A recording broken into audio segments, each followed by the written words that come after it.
கட்சி அரசியல், தேர்தல் அரசியல் அதான் இருக்கு, மக்கள் அரசியல் இல்லை. அது கட்சி அரசியல் என்ன? ஒரு கட்சி தேர்தல் என்று வென்ற பிறகு கட்சியை பற்றி கவலைப்படாமல் மக்களை பற்றி கவலைப்பட்டு ஆட்சியை சிறப்பாக செய்யுமானால் அது மக்கள் அரசியல். அந்த கட்சி ஆட்சிக்கு வந்த பிறகு திரும்ப திரும்ப கட்சிக்கு என்று நிதி, கட்சி நிதி, பார்ட்டி ஃபண்ட் என்று கட்சி நிதி என்று புரட்டி கொண்டு தேர்ச்சி கொண்டு அடுத்த தேர்தலையே கவனம் பண்ணுவது. தேர்தலில் எப்படி வாக்கு வாங்கலாம்? மகளிருக்கு ஒரு 1000 ரூபாய் கொடுத்தால் மகளிர் வாக்கு, கல்லூரிக்கு போற பெண் பிள்ளைகளுக்கு புதுமை பெண் என்று 1000 கொடுத்தால் அந்த பெண்களின் வாக்கை வாங்கிவிடலாம்.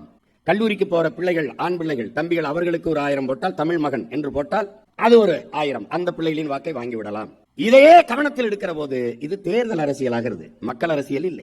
படிக்க போகும்போது தம்பி தங்கைக்கு 1000, படித்து முடித்து விட்டவர் 1000 இல்லை. அப்புறம் என்ன பண்றது? பிச்சை எடுக்க வேண்டியது. அப்ப இங்க மக்கள் அரசியல் எது?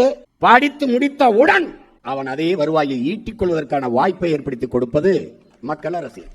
இப்ப நாம் செய்ய வந்திருப்பது கட்சி அரசியலும் அல்ல, தேர்தல் அரசியலும் அல்ல, மக்கள் அரசியல். இங்கே செய்தி அரசியல், விளம்பர அரசியல் இருக்கு, சேவை அரசியல், செயல் அரசியல் இல்ல.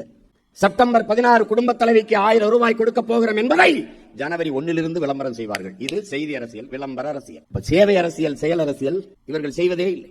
100 ரூபாயை கொடுத்து விட்டு 200 ரூபாய்க்கு விளம்பரம் செய்வார்கள். இந்த அரசியலை மாற்றணும்னு நினைக்கிறோம். நமது சின்னம் விவசாயி. ஓட்டு பாருங்க ஓட்ட, அப்புறம் பாருங்க நாட்டை.